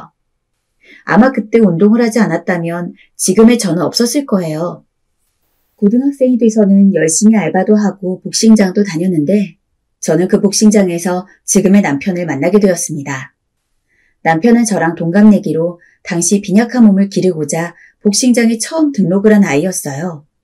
저와 남편은 하필 등록날이 같았고 심지어는 나이까지 같았기에 첫날부터 거의 절친 수준으로 친해질 수 있었습니다. 지금이야 남편이 저보다 덩치도 크고 몸도 좋지만 처음 봤던 남편은 제 눈에도 한 대 치면 바로 픽 쓰러질 것만 같은 인상이었어요. 키는 저랑 비슷하면서 몸무게는 10kg 이상 말랐으니 그럴만도 하죠. 당시 복싱장 관장님이 저를 엄청 아껴주셨는데 제가 맨날 남편과 붙어서 운동을 하니까 어느 날부터는 서정아, 네가 광석이 복싱하는 것 좀 봐줘라 라며 저를 제2의 선생님처럼 대했습니다. 농담처럼 하신 말씀이겠지만 그날부터 저는 남편에게 그야말로 복싱 스파르타 교육을 선사했죠. 제 남편은 스파르타 교육이 많이 무서웠는지 어느 날은 하루 무단 결석을 해버리더라고요. 저는 그런 남편이 내심 귀여웠습니다. 그렇게 저는 고등학교 3년간, 남편은 1년간 복싱장을 다녔습니다. 남편이 2년 일찍 그만두긴 했지만 미리 번호를 교환해 두었기에 복싱을 가지 않는 평일에 남편이 다니는 고등학교나 제가 다니는 고등학교 앞에서 만나기도 하고 같이 떡볶이도 먹으며 딱 그 또래 아이들처럼 지냈어요. 학교 친구가 아예 없진 않았지만 남편은 학교 친구와 비교가 안 될 정도로 편하게 대할 수 있는 친구였어요. 스스럼 없이 장난도 치고 눈치 봐도 되지 않는 그런 친구 있잖아요. 저는 자연스레 남편과 더없이 가까워졌고 남편과 보내는 시간이 소중할 수밖에 없었어요. 광석아, 복싱 다닐 때부터 널 좋아했어. 너만 괜찮으면 우리 사귈까? 고백 역시 제가 먼저 했습니다. 운동을 한 뒤 숫기 없는 성격을 모두 버리고 엄청나게 적극적인 성격이 된지라 고백에도 별로 망설임이 없었어요. 아마 남편은 착하고 좋은 사람이었기에 분명 빨리 채가지 않으면 다른 여자가 선점했을 겁니다. 남편과는 연애만 무려 10년을 했어요. 고등학교 2학년부터 28살이 될 때까지였죠. 생각보다 오래 했죠? 저도 처음 사귀었을 땐 남편과 이렇게 질긴 인연을 이어갈지 몰랐는데 눈 떠보니 어느새 10년이 흘러가 있더라고요. 연애를 하면서 저나 남편이나 서로에게 참 충실했던 것 같아요. 남편은 연애를 하니 친구였을 때보다 훨씬 다정하고 섬세한 사람이었고 10년이라는 길다면 긴 시간 동안 참 한결같은 마음으로 저를 대해주었어요. 주변 제 친구들도 이런 남편의 모습에 제가 진국을 만났다며 부러워하곤 했죠. 저희는 모든 공유하는 친구처럼 때론 연인처럼 가족처럼 서로의 옆에 있어서 좋은 일, 힘든 일을 다 함께하곤 했어요. 그러다 20대 후반이 됐을 때쯤 본격적으로 남편과 결혼에 대해서 이야기를 나누곤 했습니다. 자기네 부모님한테 언제 인사드리러 갈까? 인사? 부모님 허락 받아두면 좋긴 하지. 그래? 그러면 멀지 않은 날짜에 약속 잡고 나한테 알려줘. 준비하고 갈 테니까. 남편도 결혼에 대해서 긍정적으로 생각하고 있다는 걸 알게 된 후부턴 한시라도 빨리 남편 부모님께 인사를 드리고 남편과 부부로 살아가고 싶다는 생각이 들었습니다. 그래서 저는 남편에게 재촉 아닌 재촉을 했고 그런 저의 최근에 못 이겨 빨리 나를 잡아보겠다며 저를 달랬죠. 그렇게 대화를 나누고 얼마 지나지 않아 저는 떨리는 마음으로 시부모님이 될 분들에게 인사를 드리러 갔습니다. 안녕하세요, 어머님, 아버님. 박서정이라고 합니다. 고개를 꾸벅 숙여 인사를 한 뒤 쳐다본 시아버지와 시어머니는 남편과는 굉장히 상반된 인상을 지니고 있었습니다. 시아버지는 엄청 차갑고 깐깐한 인상이셨고 미간에 깊은 주름이 있으셨는데 인상을 평소에도 많이 찌푸리시는 것 같았어요. 말씀도 별로 없으셨고요. 지금 와서 생각해보니 당시 제가 마음에 많이 안 들어서 그랬던 것 같습니다. 하지만 반대로 시어머니는 웃는 상에 무척 온화하고 다정한 얼굴빛을 가지고 있었어요. 여기까지 귀한 걸음 해줘서 고마워요. 아들한테 얘기 들었을 때부터 늘 얼굴 보고 싶었는데 이제야 보네. 멀리서 오느라 힘들었을 텐데 어서 앉아 음식 좀 들어요. 시어머니께선 실제로 무척 다정하게 대해주셨죠. 인사를 드리는 내내 시아버지가 제가 탐탁지 않다는 티를 무척 냈지만 시어머니가 옆에서 그런 시아버지를 잡아주며 우리 광석이가 임자를 만난 것 같네 라며 저희의 결혼을 긍정적으로 봐주셨습니다. 솔직히 시어머니가 아니었다면 정말 그 자리에서 뛰쳐나오고 싶었을 것 같아요. 부모도 없고 가진 것도 변변치 않은 제가 어떤 이유로 시어머니 마음에 들었는지 모르겠지만 어쨌든 남편과의 결혼이 간절했던 제 입장에서 제 든든한 우군이 되어주는 시어머니께 참으로 고마웠습니다. 허나 여전히 시아버지는 저를 탐탁지 않게 보셨어요. 네가 부모 없는 고아라는 사실이 나는 마음에 안 든다. 애 낳고 키우려면 아무래도 부모의 사랑을 받아봤어야 육아도 할 텐데 그걸 모르는 네가 어떻게 애를 키우겠니? 출신이니 뭐니 다 옛말이라 해도 옛날만 틀린 게 뭐 있어. 나는 이 결혼 반대다. 광석이 네가 포기해. 아버지, 서정이한테 무슨 그런 말씀을 하세요. 서정이 제가 아는 다른 어떤 여자보다 착하고 어진 아이예요. 그러니 10년을 만나왔겠죠. 뭐? 이놈의 자식이 버르장머리 없기는 부모 말에 어디 토를 달아? 절 반대하시는 시아버지 때문에 눈물을 흘리는 날도 허다했고 남편과 시아버지 사이의 갈등도 꽤나 심각했습니다. 나중에 남편이 결혼을 허락해주지 않으면 부모를 보지 않고 살겠다는 말까지 했으니까요. 그때 이 갈등을 중재하고 저희의 결혼을 성사시켜준 분이 바로 저희 시어머니입니다. 시어머니께서 시아버지를 설득해 저와 남편이 결혼을 할 수 있게 도와주었습니다. 그때부터 시어머니는 제 구세주였죠. 신혼집을 구하기 위해 이곳저곳 알아보러 다녔을 땐 고민 끝에 일부러 남편 부모님 집 근처로 잡았습니다. 남편의 직장이 그 근처이기도 했고 집값도 저희 예상과 맞았기 때문에 그렇게 결정했죠. 남편도 배려해줘서 고맙다며 좋아했고요. 그렇게 신혼집이 시댁과 가깝다 보니 시어머니와 지내는 시간이 자연스레 늘어났는데요. 시아버지의 반대를 뚫고 시어머니 설득으로 결혼을 하여 진정한 가족이 된 이후에는 단순히 시어머니가 나쁘게 보이지 않는 것을 넘어서서 정말 제 친엄마 같다는 생각을 했습니다. 이상하게 들리시겠지만 시어머니는 그 정도로 제게 잘해주셨어요. 아이고 우리 딸 생각해서 사봤는데 옷이 너무 잘 어울리네. 역시 뭘 입어도 태가 나. 장을 보다가 제 생각이 났다면서 예쁜 옷을 사서는 선물해 주시고 언제나 저를 부를 때면 며느리나 며느라가가 아닌 우리 딸이라고 불러주시는 시어머니. 부모 없이도 이렇게 씩씩하게 잘 자랐다고 이제부터는 내가 엄마나 다름없으니까 앞으로는 다른 사람들한테도 엄마 있다고 꼭 이야기하고 다니라며 28년간 없던 제 부모님 자리를 따스한 마음으로 채워주신 시어머니. 사랑하는 남편과 결혼을 할 수 있게 된 것이 제 인생에서 첫 번째 복이라면 아마 이렇게 친엄마 같은 애정을 퍼부어주는 시어머니를 만난 것은 제 인생 두 번째 복이었을 겁니다. 남편과 시어머니를 생각하면 내가 부모 없이 자란 게 이 사람들을 만나기 위함이었나 싶을 때도 있었죠. 보통 대부분 며느리들이 명절이나 시부모 생일이 아니면 굳이 시댁에 가고 싶어 하진 않잖아요. 이런저런 시집살이도 시키고 피곤하기도 하고 솔직히 저도 결혼을 하면 그런 며느리가 될 거라고 생각했습니다. 하지만 시어머니 덕분에 저는 주에 3번 이상은 꼭 시댁에 방문했던 것 같아요.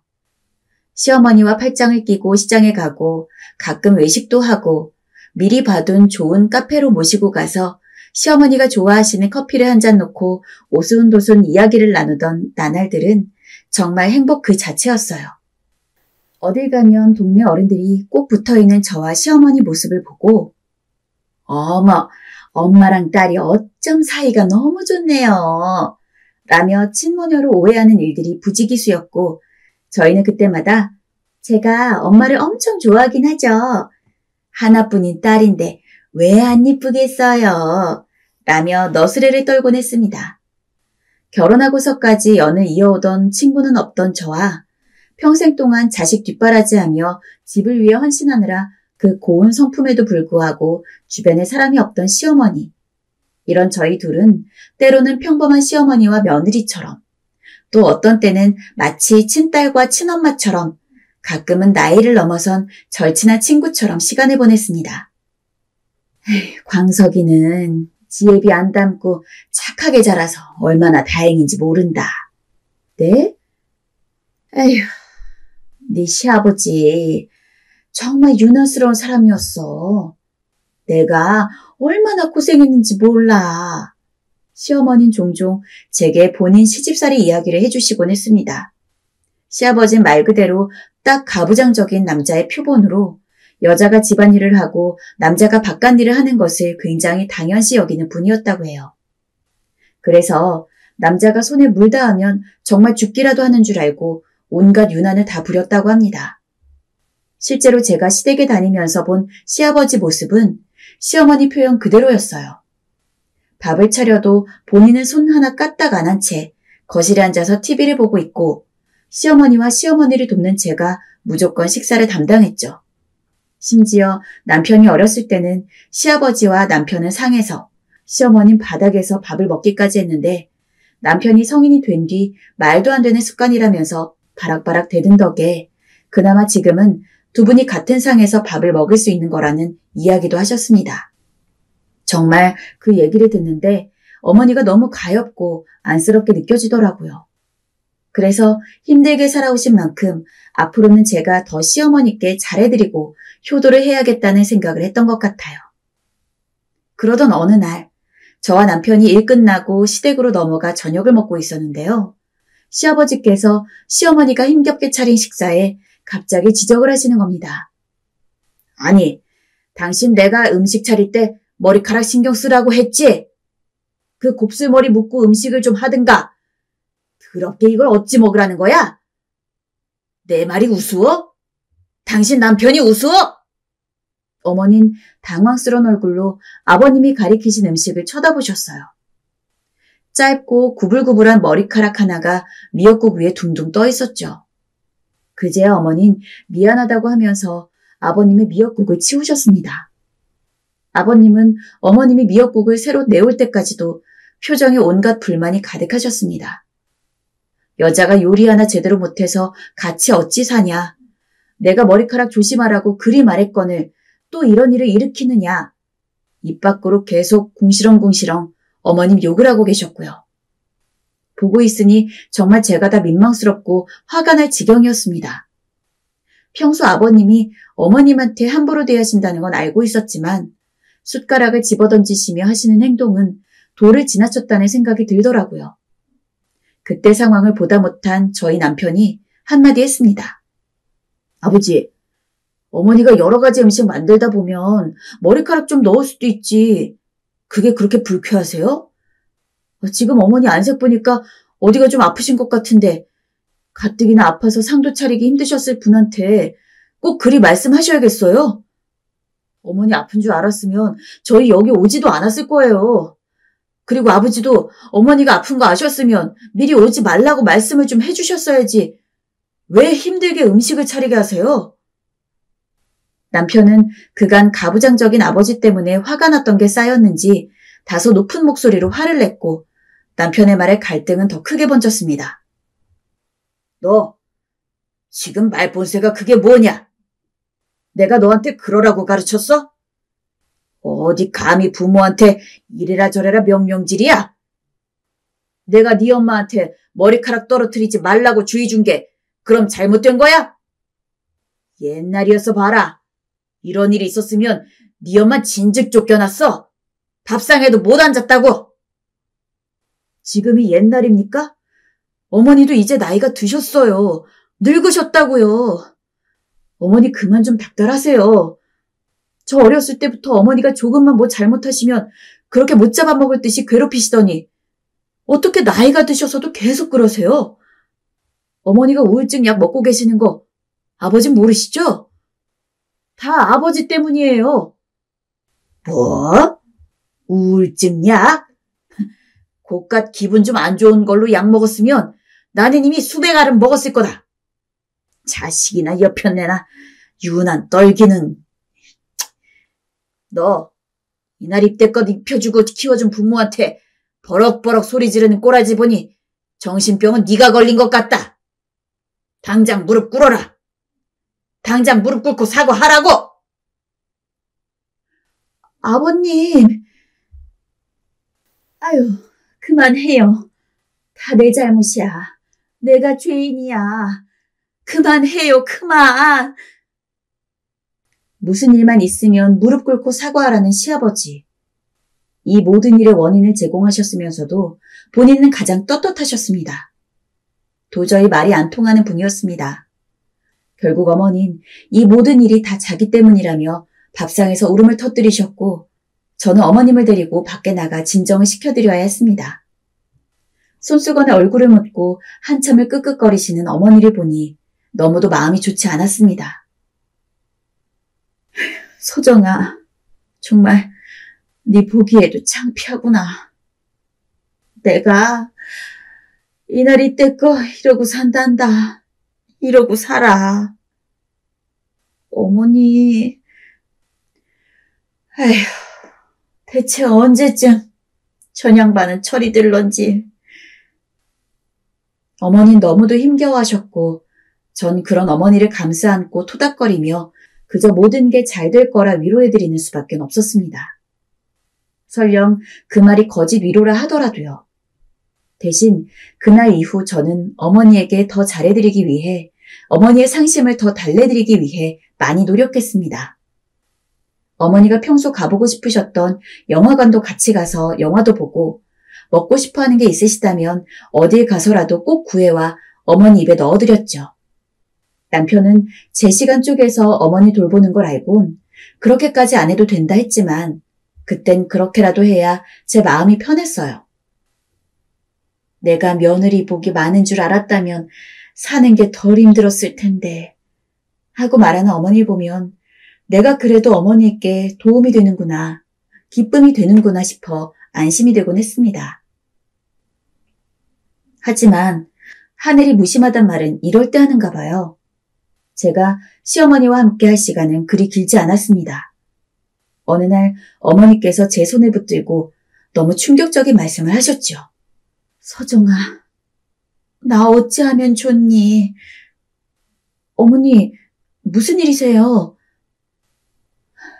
네 시애비가 웬 젊은 여자랑 바람이 났다.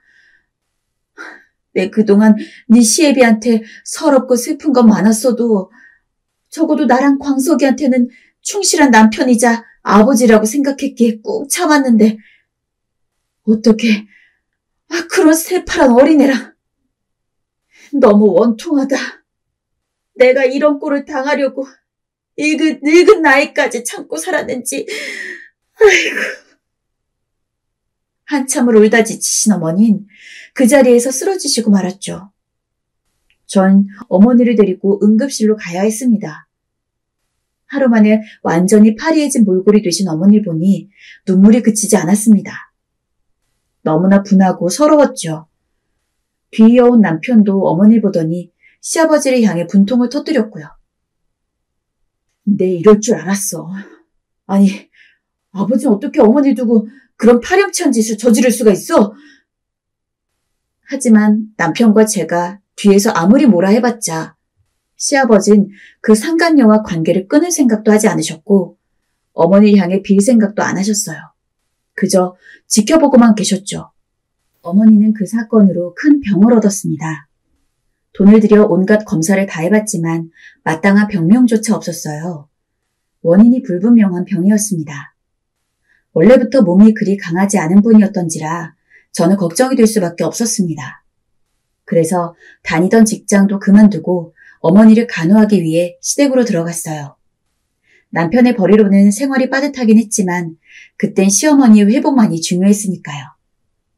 하지만 어머니는 차도가 있지 않았습니다. 저도 남편도 시어머니 곁에 앉아 곧 나으실 거니 걱정하지 말라고, 어머니 얼른 일어나셔서 손주도 봐야 한다고 좋은 말을 많이 건네드리려 했지만 어머니는 이미 어딘가 초연하신 얼굴이었습니다. 마치 무언가를 포기한 사람처럼, 체념한 사람처럼 천장만 멍하니 바라보고 계셨고 어느 날부턴 먹던 약도 거부하셨죠. 어머니, 이거 드셔야 돼요. 드셔야 빨리 낫죠. 아니다. 나는 안 먹을래. 그냥 이대로 눈 감고 싶다. 서정아, 이제 너무 사는 게 힘이 드는구나.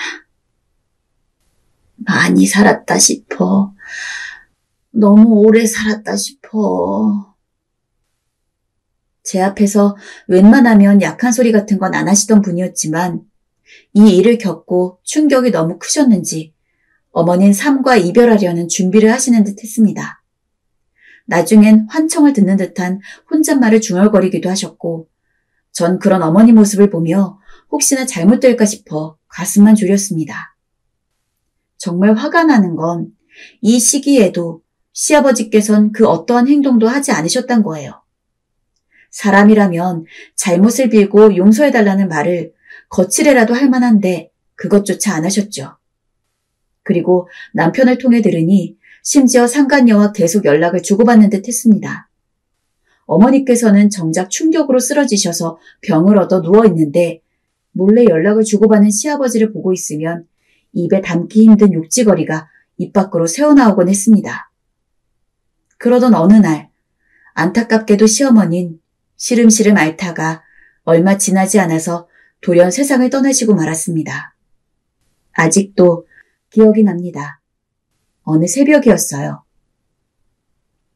포근하게 눈이 쌓여있는 창가를 바라보다가 어머니의 몸에 이불을 덮어드리고 깜빡 잠에 들었는데 제가 잠든 사이 어머니는 더 이상 닿지 못할 곳으로 영영 가버리고 말았습니다.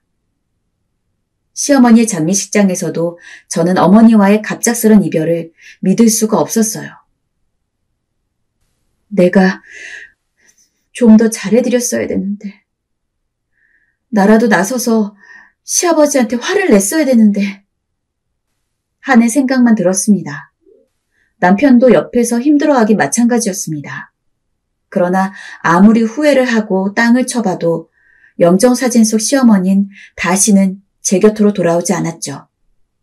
차라리 멀뚱히 영정사진을 바라보고 있는 시아버지의 멱살이라도 붙잡고 싶었지만 소란을 일으킬 수 없어 겨우 참고 또 참았습니다. 그동안 부모님이 없다는 이유로 세상이 떠나가라 운 적 많았지만 맹세컨대 시어머니가 돌아가셔서 그 슬픔으로 흘린 눈물보다는 양이 적었을 겁니다. 남편이 오히려 저에게 그만 울라며 달래줄 정도였고 저는 장례식장에서 그만 쓰러지고 말았습니다. 그렇게 남편 다음으로 혹은 남편만큼 사랑한 시어머니를 잃고 저는 한동안 아무런 의욕도 없이 지냈습니다. 마음을 추스릴 시간이 필요했고 시어머니를 애도할 시간이 필요했죠. 나중에 시어머니께서 쓰시던 물건들을 하나하나 정리하는데 그만 또 어머니 생각이 나 엉엉 울고 말았습니다. 남편 역시 저를 생각해서 최대한 티는 내지 않으려고 하는 것 같았지만 굉장히 힘들어 보였습니다. 하지만 시아버지는 참 뻔뻔하게도 시어머니가 돌아가신 지 얼마 지나지 않아서 그 바람이 났던 젊은 상간녀를 시댁 안방에 앉혀놓더군요. 새로운 시어머니니까 잘해드려라. 이런 말도 안 되는 명령과 함께요. 당시 남편은 아버지와 연을 끊겠다고 선언한 탓에 시댁에 가지 않았고 저 혼자 아버님을 뵈러 간 자리였는데 그렇게 말씀하시더군요. 기가 막혀 말이 나오질 않았습니다. 어머니 돌아가신 지가 얼마나 됐다고 새로운 시어머니라니. 하늘에 계시는 어머니가 이걸 보시면 얼마나 마음 아파하실까 생각하니 정말 상간녀도 시아버지도 함께 묶어 던져버리고만 싶었어요. 저랑 몇 살 차이나 보이지도 않는 그 젊은 상간녀는 첫 만남부터 마음에 들지 않았습니다. 짙은 립스틱에 가슴이 파인 야시시한 옷, 바짝 올라간 눈꼬리, 외적인 모습도 별로였지만 심보 자체가 못되어 보이더라고요. 이래서 가정 있는 남자를 꼬셨구나 라는 생각이 절로 들었죠. 더군다나 시아버지에게 팔짱을 끼면서 이런저런 콧소리를 내는 모양도 가증스러웠습니다. 시어머니가 어떻게 떠나는지는 본인도 알 텐데 어떻게 염치도 없이 여길 들어올 생각을 했는지 인간의 탈을 쓰고 어쩜 그럴 수 있는지 도무지 이해할 수가 없었죠. 그런데 더 약이 올랐던 건 초장의 며느리인 나를 휘어잡을 생각이었는지 가당치도 않게 이일저일로 트집을 잡기 시작하더라고요. 앞으로 우리 집에 오면 설거지 꼬박꼬박 해두고 다음날 찬거리 좀 미리 해두고 돌아가. 그리고 냉장고 정리 좀 잘해. 꼴이 이게 뭐야. 시아버지가 혼자 있으면 며느리가 알아서 정리도 하고 챙겨드리고 해야지. 이렇게 센스가 없어서 원. 찬거리요? 그런 건 안 했는데요. 이제부턴 해야 해. 참고로 짜게 음식 만들지 말고 반찬 가게에 있는 거 다 갖다 놓을 생각도 말고 정성 들여 만들어서 냉장고에 넣어놔야 한다. 음식은 자고로 정성이고 손맛이니까. 그리고 청소도 일주일에 한 번은 와서 도와. 청소며 찬거리 만들기며 시어머니가 시키지도 않았던 일들을 이 상간녀는 아무렇지 않게 시키더라고요. 그제야 감이 왔죠. 날 제대로 부려먹으려 한다는 것을요. 상간녀는 제가 앞으로 시댁을 위해 해야 할 일 목록을 심지어 종이에 써주더니 그걸 가방에 넣어주곤 달달 외우라고 하더군요. 제가 그 집 종도 아닌데 마치 시댁 관리를 하는 게 제 의무인 마냥 그렇게 말하는 꼴을 보니 안 그래도 없던 정남이가 뚝뚝 떨어졌고 시어머니가 생각나 분노가 치밀어 올랐습니다. 죄송하지만 어머니께서 써주신 것들은 할 수가 없네요. 저도 직장을 다녀야 하고 아이 계획도 있어서요. 뭐? 그게 말이 되니? 내가 우리 남편한테 듣기론 시댁에 서너 번을 왔다 갔다 하며 일을 도왔다던데? 이제 와서 안 하겠다는 거야? 그땐 그때고요. 지금은 상황이 달라서요. 죄송합니다. 실은 그냥 하기 싫었던 거죠. 허나 상간녀는 제 말이 끝나자마자 자신을 무시했다며 노발대발하기 시작했습니다. 내가 두 번째 부인으로 들어와 웃음나 본데 너 그러다 큰 코 다치는 수가 있어. 시키는 일 안 하면 그대로 내 남편 귀에 들어갈 줄 알아. 알겠니? 당장 군말 없이 해. 네, 우스웠죠. 시아버지한테 이른다며 협박하다니. 제가 뭐가 무서웠겠습니까? 애초에 제가 모신 시부모는 하나였는데요. 그때 전 결심을 했습니다. 시댁에 가기로요.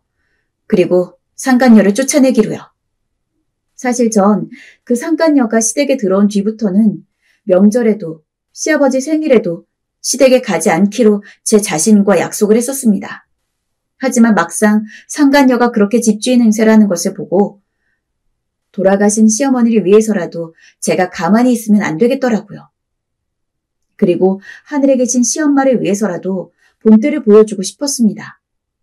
남편은 당연히 본인 엄마 돌아가시고 기다렸다는 듯이 들어온 젊은 새엄마를 좋아하지 않았습니다. 그 젊은 새엄마가 저한테 한 행동들을 들은 뒤로는 거의 증오하다시피 했죠. 남편마저 저를 지지하는 상황에서 저를 막을 수 있는 건 아무것도 없었습니다. 어떻게 해야 할까 밤새 고민을 하다가 저는 소시적 운동을 좀 했던 게 생각이 났습니다. 그리고 제 몸으로 그 여리여리한 상간녀와 육탄전을 벌이기로 다짐했어요.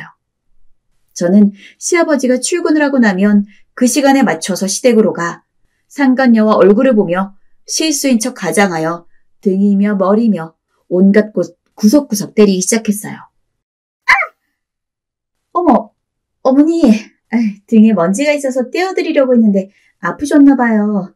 죄송해요. 뒤에 계신 줄 모르고 기지개를 폈어요. 머리 괜찮으세요? 뭐 그렇게 세게 맞은 것도 아니어서 괜찮을 거예요. 그러게 조심 좀 하시지. 처음에는 일부러 있는 그대로 약을 올렸습니다. 그래야지 상간녀가 먼저 저를 대놓고 면박을 주거나 때릴 테고 그래야 제가 정당방위로서 무력을 행사할 수 있었으니까요. 아니나 다를까 며칠 그런 식으로 행동하니 상간녀는 금세 제 꾀에 넘어오더라고요. 너 내가 일부러 그러는 거 모를 줄 알아? 네가 이러고도 무사할 것 같으니? 그리고 상간녀는 버럭 화를 내더니 검은 매니큐어를 바른 손을 번쩍 들어 제 뺨을 올려붙였습니다. 짝소리가 부엌에 울려 퍼졌고 제 고개가 돌아갔습니다. 사실 제 반절도 안 되는 손을 올려서 때리려고 드는 것쯤이야 쉽게 맞거나 피할 수 있었지만 전 일부러 뺨 한 대를 내주었습니다. 그래야만 제대로 복수를 할 수 있었으니까요. 간지럽기만 한 타격 이후 저는 아예 몸을 날려 그 몹쓸 상간녀를 있는 힘껏 응징해줬습니다. 정말 세게 힘을 쓰면 겉으로 티도 나고 법적으로 문제가 생길 수 있으니 눈에 잘 안 띄는 곳만 집중적으로 공략했고 상간녀 입에서 악소리가 날 때까지 집요하게 매달렸습니다. 어떻게든 저한테 손을 뻗는 상간녀 손목을 잡아채서 벽에 밀치고 팔뚝을 짝 때려가며 그때까지도 모르는 척 싱글싱글 웃는 얼굴로 때려주고는 벙찐 상간녀가 뭐라고 하기도 전에 집을 나왔습니다. 그날 퇴근하고 돌아온 남편에게 이 이야기를 해주자 남편과 저는 온 동네가 떠나가라 깔깔 웃고는 둘이 생선회에 소주 한 잔을 기울였어요. 어찌나 속이 다 시원하던지 이제야 10년 묵은 채증이 날아간 듯 했습니다. 물론 이날 하루로 끝나지 않았습니다. 저는 시아버지가 집에 없는 날만 골라서 시댁에 갔고 일을 돕는 척 열심히 약만 올리다가 상간녀가 분을 못 이겨서 저한테 손을 올릴 때만 옳았구나 하고 괴롭혀댔습니다. 너는 시아버지도 안 두렵니? 내가 계속 참고만 있을 것 같아? 자기 힘만으로는 이기기 힘들 것 같다는 생각이 들었는지 언제부턴가는 시아버지를 운운하며 역으로 으름장을 놓더라고요. 어머니가 시아버님한테 말씀드리는 순간 제가 어떻게 나올지는 겁도 안 나시나 봐요. 저 지금도 어머니 많이 봐드리고 있거든요. 그러게 왜 멀쩡히 아내가 있던 남자를 만나서 이 꼴을 보세요. 누가 어머니를 반긴다고. 만약에 어머니가 지금까지 저와 있었던 일을 시아버님한테 말하면 저도 이제까지 어머니한테 했던 건 다 장난이라고 느껴질 정도로 제대로 건드려 드릴 테니까 두고 보세요. 상간녀의 말에 저는 흉흉한 기세로 도리어 으름장을 놓았죠. 무서웠는지 눈물이 그렁그렁한 꼴을 보니 면전에다 대고 비웃어주고 싶었습니다. 이후에는 일부러 시아버지가 같이 있는 날에 한번 방문을 했습니다. 저를 보자마자 흠칫하는 상간녀는 모른 채 하고 세상에서 제일 착한 며느리인 척 어머니, 제가 요리 도와드릴게요. 라며 옆에서 온갖 애교를 다 부렸죠.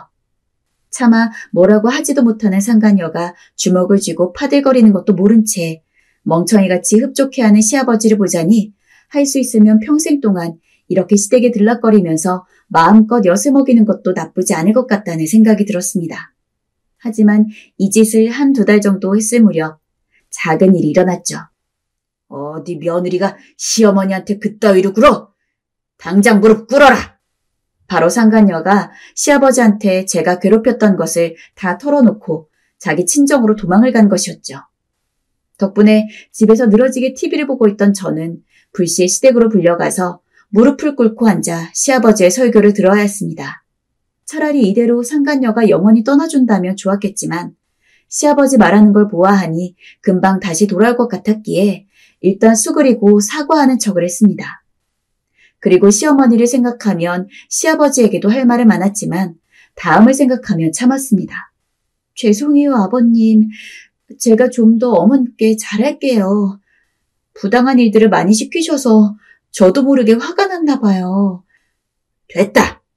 변명도 듣기 싫어. 네 시애미가 너 때문에 집에 오기가 싫다고 하니 다시는 여기 오지 말아라. 내 말 알아들었어? 기어이 시아버지는 오지 말라고 했고 저도 그러겠다고 한 뒤 집에 돌아와 다시 일을 갈 수밖에 없었습니다. 남편한테 첩자 노릇을 시켜 슬쩍 알아보니 상간녀는 친정에 갔다가 약 일주일 정도 뒤에 바로 시댁으로 돌아온 것 같더라고요. 그때부터는 이판사판이란 마음으로 괴롭히는 강도로 올렸습니다. 역시나 시아버지가 자리를 비운 날 불시에 시댁에 찾아가서 너 여기 또 왜 왔어? 라며 발악하는 상간녀 머리채를 잡기도 하고 상간녀가 잠시 한눈을 팔 때 전화번호부에 있는 번호를 몽땅 제 핸드폰으로 옮겨놓기도 했습니다. 가족이며 지인에게 상간녀가 얼마나 파렴치한 짓거리를 했는지 알리기 위함이었죠. 상간녀가 다시 돌아온 지 3일째 되는 날, 저는 쐐기를 받기 위해 미리 뽑아둔 상간녀 지인의 전화번호들로 단체 메시지를 보냈습니다. 돈에 미쳐서 몇 살 차이 나는 남자를 만나고 있으며 심지어 법적으로 부부관계가 명확한 남자임을 알고도 만나서는 뒤에서 몰래 원래 부인을 조롱했고 이로 인해서 원래 부인은 큰 병을 얻고 쓰러졌다는 이야기까지 손바닥으로 한 바닥이 넘게 구구절절 쓴 메시지를 보내고 나선 전 상간녀한테도 문자를 보냈습니다. 당신이 알고 있는 모든 사람에게 상간녀라는 걸 말했으니 좋은 말로 할 때 여길 떠나시고 다신 오지 마세요.